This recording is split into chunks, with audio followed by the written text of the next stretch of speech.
Episode of the Fireside Chats with Mr. Olson, where we will be discussing period 5. Just to remind you, as always, there's a guided notes that goes along with this video.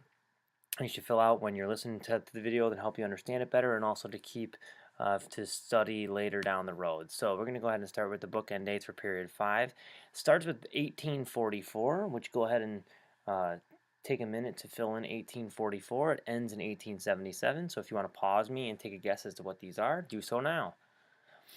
All right, so hopefully you paused me. Hopefully you filled in the two dates. 1844 would be the date when James K. Polk was elected, and it's sort of the watershed moment or the height of Manifest Destiny.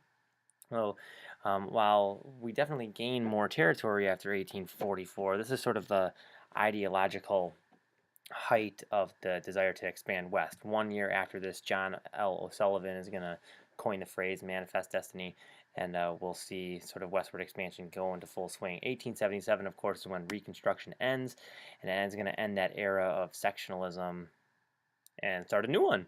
All right, so without further ado, here we go. Here are the key concepts for period 5. If you want to stop the video and take a look at them, you can. However, I'm going to read through them one at a time later down the road in the video, so I'm not going to take time to do so now. We're going to go ahead and get started with key concept 5.1. The United States became more connected with the world, pursued an expansion as foreign policy in the Western Hemisphere, and emerged as the destination for many migrants from other countries. Go ahead and pause me now.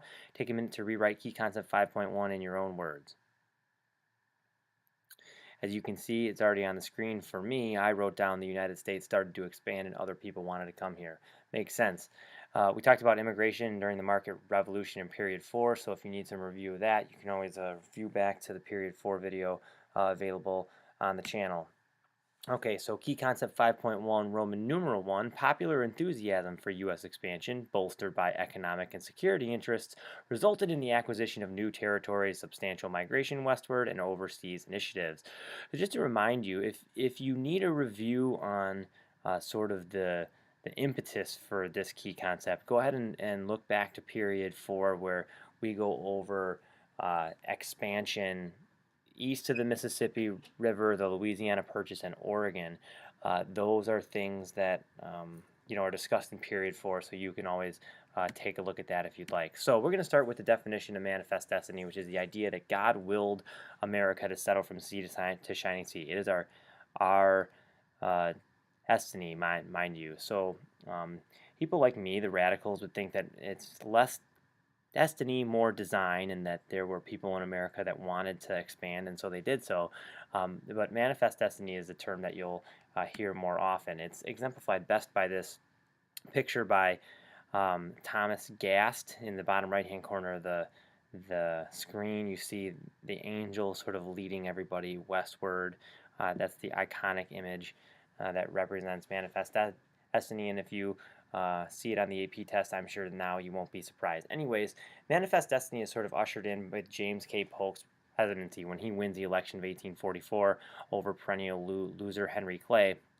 His goals when taking office are to get California, get Texas, and settle Oregon dispute, all of which have to do with westward expansion. He's probably on paper our most successful president in that he accomplished all the goals that he set out to. Unfortunately, he looked like a vampire, so despite capturing his goals, he still had to put up with, the Count Dracula jokes. Okay, so now that we've expanded west, at least to Oregon for the time being, it's going to encourage westward migration. So this westward migration is going to be over famous trails you might have heard of through various video games, like the Oregon Trail and the Santa Fe trails. One thing to keep in mind with regard to these trails, they were very dangerous. They were not safe to travel on. People were mugged often. They were robbed. They got attacked by bears. They got bitten by snakes. They got attacked by disease. It was just not a fun time. Mormons also traveled west on the Mormon Trail. This, of course, took them out of the religious persecution that they faced in the East in states like New York and Illinois, and then eventually saw them settle in the Salt Lake Valley in the Utah Territory, where they were, more or less left alone to flourish by themselves. And obviously, the gold rush is another thing that's going to draw a lot of migrants out to the west. And gold is discovered in California in January 1848, right after we get that land from Mexico, which we'll talk about in a second. But this promoted a lot of migration to California, and with migration, there's usually diversity. So if you remember, there's a lot of Chinese immigrants, there's a lot of women that travel out to California. So it's going to bring a lot of people there. Eventually, they're going to want to become a state, which is going to be kind of dicey down the road. Okay, so the major example of westward expansion and sort of the fulfillment of Manifest Destiny is the War for Texas Independence, Part 1, and the Mexican-American War, Part 2. So just to make clear, these are not the same thing. The War for Texas Independence occurred first during the years 1836 and 1837. Texas itself, with some help from the United States, fights against Mexico. Texas wins that war despite losing several people at the Alamo. But America does not annex it as a state right away because Andrew Jackson and Martin Van Buren know that it's going to cause an uproar with regard to slavery, and they know that it's going to make Mexico mad. So at first they kind of, fumble the idea of Texas becoming a state. However, Texas does become a state in 1844, right before James K. Polk gets into office. Sort of the pressure of him coming in leads to the annexation of Texas. Now, the Mexican-American War is another story. Obviously, they're not happy about Texas becoming a state, but the thing that sets Mexico off is the fact that James K. Polk orders troops under the command of Zachary Taylor into a disputed border region. And if you can follow my cursor, right there. Now, if you send troops into a disputed region, chances are the opponent is going to shoot at you, which is exactly what happens. And James K. Polk then cries foul, says that the Mexicans shed blood on American soil, and we have ourselves a war. Americans win this war decisively, it's a rapid war. It takes 2 years, but it's pretty definitively won by the Americans. As a result, the Treaty of Guadalupe Hidalgo cedes California and New Mexico, those areas that are right here in yellow, to the United States in return for $15 million. Kind of a small price to pay for such a big and important piece of land. Now, in Mexico's defense, they didn't know that there was gold in California yet, but I'm sure it doesn't make their stomachs feel too hot when they find out that there is. Now, the Mexican-American War is very influential, first of all, because some argue that it's sort of the beginning of American imperialism. This aggressive foreign policy waged by James K. Polk can be seen by some as an imperialist action. More so, it reintroduces slavery as a major issue. If you recall, before the war is even over, Congressman from Pennsylvania, David Wilmot, proposes in his Wilmot Proviso that any land gained as a result of the Mexican-American War should be slave-free, and that of course sets Southerners off. So we sort of start the slavery battle that had been sort of put to rest since the Missouri Compromise. It's going to start to get heated up again. All right, key concept 5.1, Roman numeral 2. In the 1840s and 50s, Americans continued to debate questions about rights and citizenship for various groups of U.S. inhabitants. So this is a pretty easy and quick one. There's this underlying idea of nativism, which is an idea that promotes Native American values against the interests of immigrants. This is sort of an idea that white Protestants, white Anglo-Saxon Protestants, or WASPs, are the most important and the best adjusted group in America, and that they should be the ones with the say, and that they should be given exception. Now, this is going to lead to anti-Catholic sentiment, which is directed mostly to the recently migrated German and Irish, anti-Chinese, who recently migrated because of the gold rush, and anti-Mexican, which had recently been absorbed as a result of the Mexican-American War. Now, the most obvious political party, or the most obvious group associated with this, is a political party known as the Know Nothings, who are a fringe party, but still, Millard Fillmore, who becomes president in 1850 after Zachary Taylor dies, was at once a know-nothing. So they do have some political clout. They're a political party devoted entirely to nativist sentiments. As you can see, their flag here is, well, it speaks for itself. Such a shame. Anyways, key concept 5.2, intensified by expansion and deepening regional divisions, debates over slavery and other economic, cultural, and political issues led the nation into civil war. So if you want to go ahead, pause me, ignore my rewritten key concept, and write your own, go ahead. Okay, now that you've written your own, you can see that I wrote that people argued over slavery and it led to a civil war. Easy enough. Key concept 5.2, Roman numeral 1, ideological and economic differences over slavery produced an array of diverging responses from Americans in the North and the South. So, Obviously, there were economic differences that we talked about in period four. The North had committed itself to an industrial economy. The South had committed itself to a slave economy. That obviously led to some differences between the sections. There were also ideological differences. So, for example, the North, many people in the North, not all, were committed to abolitionism, whereas those in the South, particularly John C. Calhoun, saw slavery as a positive good, saw it as a way to control the black populations that weren't deemed as worthy as white people. Anyways, people back in the day were idiots. Okay, and then finally, it's going to lead to some political issues, which lesser known fact in the 1830s, Congress passes a law called the Gag Rule, which prohibits talk of slavery in Congress. So if you think that the 1830s were and the early 1840s were this peaceful time, not really, because they weren't allowed to talk about slavery. Now imagine that. We're the biggest issue of the day, and they pass a law that says that they're not allowed to talk about it. Oh my God, what is wrong with this country? Anyways, key concept 5.2, Roman numeral 2. Debates over slavery came to dominate political discussion in the 1850s, culminating in the bitter election of 1860 and the secession of southern states. This is an important key concept in Roman numeral because it is going to deal with the events that led to the Civil War. So, deep breath. Here we go. Now, underlying this whole idea is the existence or the perceived existence of a slave power conspiracy. This is the idea that many Northerners hold that there's a group of pro-slavery Southerners in Congress and in government, even in the presidency and in the Supreme Court, that sort of run government. The idea is how can these states, the southern ones that have much less population, have such so much more political influence than these states in the north that have so many more people. That's the idea. There has to be some sort of conspiracy. Anyways, we'll sort of see how this teases itself out. Anyways, after California becomes a territory after the Mexican-American War, it very quickly gets a number of people required for statehood, so it wants to become a state. This would, of course, cause an upset in the balance of slave states and free states in the Senate, so there needs to be some sort of deal brokered. So Henry Clay comes for his last hurrah. After this, he's going to die. He's a decrepit old man by this point. He sort of puts together this mega deal that sees California through as a free state, which upsets the balance, but the South gets in return a new, more harsh fugitive slave law, which says that if any slave escapes from states down here to states up here, anyone who lives up here is obligated by law to report that fugitive slave and participate in sending them back to the South. So essentially, everybody in the North is made into a slave catcher. I don't think anybody in the North wants to be a slave catcher, so this causes some trouble. The North doesn't listen, and the South gets mad, as the South usually does. Anyways, Compromise of 1850, not such a compromise.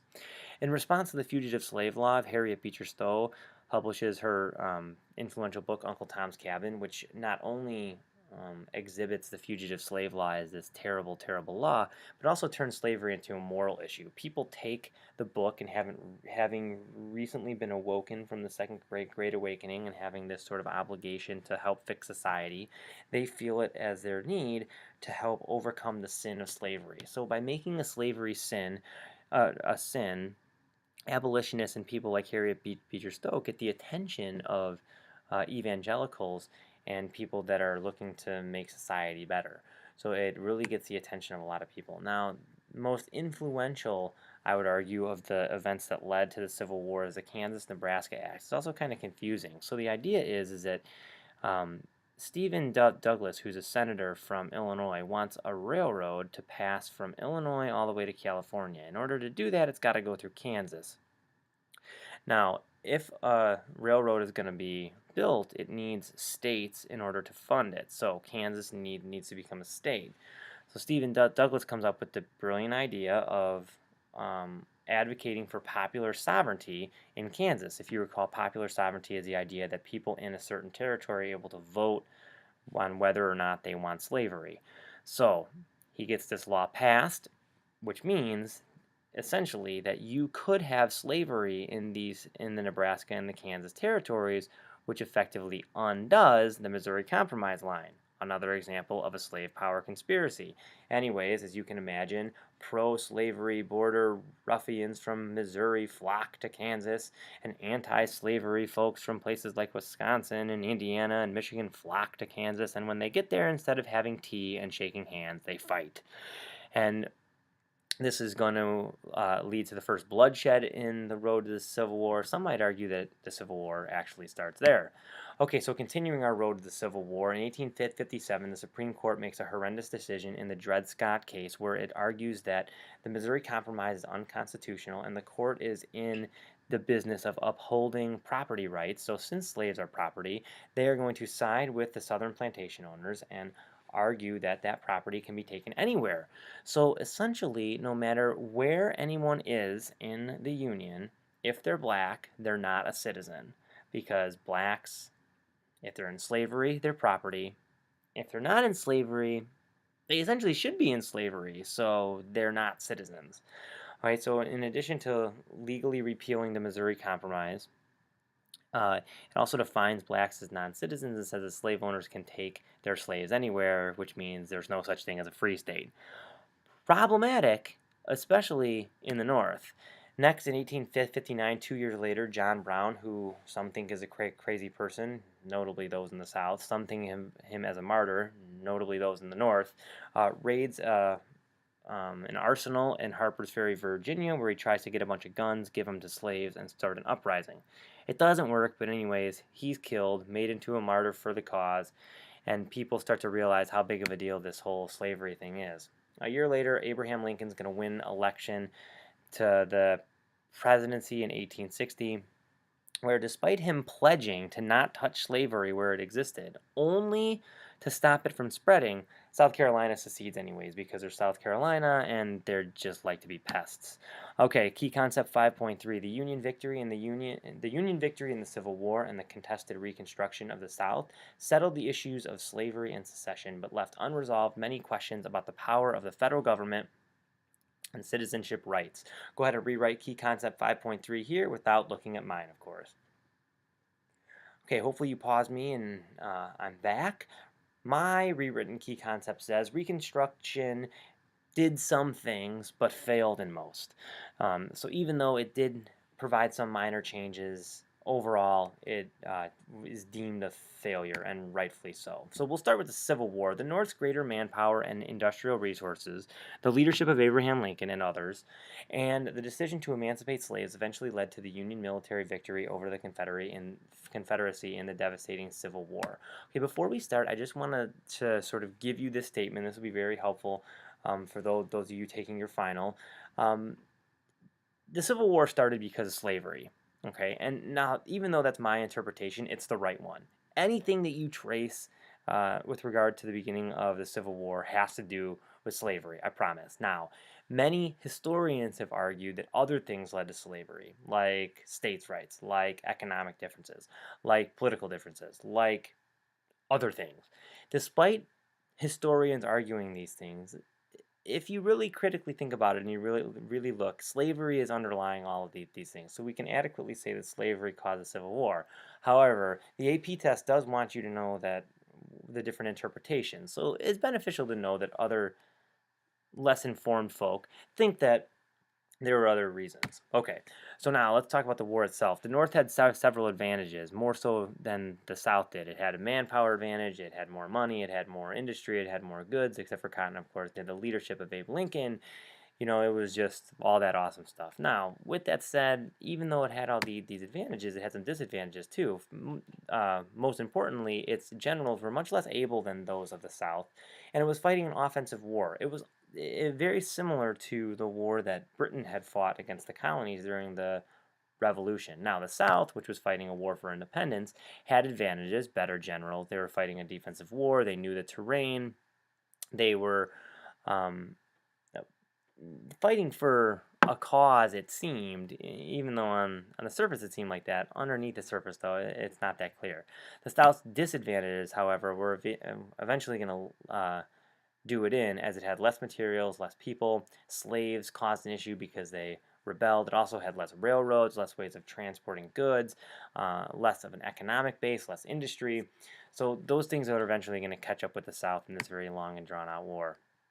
Obviously, the North wins, and along the way, the North wins. Two things happen that are of note. First of all, Lincoln issues the Emancipation Proclamation in 1863, which frees all slaves in areas of rebellion. So, not the slaves in the border states, not the slaves in the North, not that there were that many slaves in the North, only frees the slaves in areas of rebellion. Now, the problem with that is that the areas in rebellion aren't listening to Lincoln anymore, so it really frees no slaves. But what it does is it makes the war about slavery, not about the Union, which makes sure that Britain stays out of the war. Okay, the Emancipation Proclamation is in probably the most influential thing that happens in the war because it paves the way for freedom after the war is over. Once that Emancipation Proclamation is passed, everyone knows that once the war is end, slavery is going to be over. Okay, the other influential legacy that is left is done so by Sherman's March to the Sea, which we've talked about. Sherman marches through the South from Atlanta to Savannah and just destroys the state of Georgia. Now, not only does this help Lincoln win re-election in 1864, but it causes bitter resentment among Southerners towards the people in the North. And when it comes time to try and reconcile North and South, the South is not going to quickly forget this. They probably still haven't forgotten it. And if you're in the South and you're listening to this, forget about it. Okay. Key concept 5.3 Roman numeral 2 Reconstruction and the Civil War ended slavery, altered relationships between the states and the federal government, and led to debates over new definitions of citizenship, particularly regarding the rights of African Americans, women, and other minorities. If I had to guess, I would guess that your DBQ is going to be on Reconstruction, so this might be one that you want to pay attention to. And by that I mean the DBQ on the national exam. I'm not 100% sure, just my conjecture. All right, so 3 phases of Reconstruction. We're going to go ahead and start with the first one, presidential Reconstruction, which lasted roughly only 2 years, thank God, due to this guy pictured on the right. Anyways, it started off with Lincoln's 10% plan, which said that once 10% of the rebellious population had sworn an oath of loyalty to the Union, that state would be readmitted to the United States. Now, unfortunately, this plan was very lenient. However, Lincoln is assassinated and we're left with Andrew Johnson. Uh-oh. So Johnson's plan works like this. He's going to just grant amnesty to poor Southern whites. So they're off scot-free because that's who Johnson likes. He's going to be a little bit harsher on the planter aristocracy. They're going to have to beg forgiveness from Johnson personally. And when it comes to freedmen, he's going to give them nothing. Wow. He is just a winner. The two most important things that Reconstruction has to address, and he does neither. All right, so his plan obviously leads to a quick reinstatement of former Confederates. So they get back their land, they get back their positions in government, and they institute things like black codes, which were basically slave codes. They just changed the word slave to Negro. So not much of a change there. Now, people in Congress realize that this is pretty ridiculous, so they start radical Reconstruction in 1867. There's a lot of political grumblings and battles that go on. You need to refer to your book for that one with regard to Congress and President Johnson. Okay, so the radical phase of Reconstruction is led by congressmen known as radical Republicans. The poster child of this group is of course, Thaddeus Stevens. The most influential act they passed is the Reconstruction Act of 1867, which puts the South and the states that are colored here under military rule because the South needs to follow the laws. How are you going to get the South to follow the laws? Well, you're going to have to do it with guns because they won't listen otherwise. Okay, radical Reconstruction is also characterized by the passing of 3 of the most influential constitutional amendments that we have. The 13th Amendment frees the slaves, the 14th Amendment defines citizenship, and the 15th Amendment extends the vote to freed slaves. For a state to be readmitted into the Union, it had to adopt all 3 of these Reconstruction amendments. So states that are let back in do this rather quickly. And as you can see, in the map to the right, all states are back into the Union by 1870. Now you might be asking yourself, okay, that sounds like a good thing. Why does it happen so easily? Well, it's because the whole voting being extended to former slaves allows blacks to be in government. And if black Americans are in government, they're of course going to vote in favor of Reconstruction because they like it. It's going to make their lives better. Sounds good, right? Well, unfortunately, as time sort of wanes, the North runs into some problems. There's a panic in 1873 caused by a failure of a bank in England, and it caused people in the North to be scared that something's going to happen to their money. And when people are scared about their money, they tend to forget about everything else. So people in the North forget about Reconstruction and sort of pull the plug on it. In 1877, Reconstruction comes to an end with the Compromise of 1877, which is basically a deal between Republicans and Democrats, both trying to get what they want. Republicans get the office of the president. Rutherford B. Hayes is elected, and Democrats get their South back. So in response, or in return for Republicans getting the presidency, Republicans agree to turn Reconstruction back over to the Democrats in the South. And they, of course, end it immediately. They get rid of federal troops and they reinstitute black codes, which eventually are going to morph into Jim Crow laws, which will be a topic of great concernment coming up. This period is known as redemption because the Southerners are redeeming their control of the South. The most noted example of this redemption is through sharecropping. And sharecropping is a cycle, an economic system that emerged after the Civil War was over to replace slavery, and it's basically slavery. Funny how some things never change. Anyways, that's all the time we have for today. I hope that you all do well on final exams, on AP tests, on period 5 tests, and that's all I have to say. Damn you, Andrew Johnson. Peace.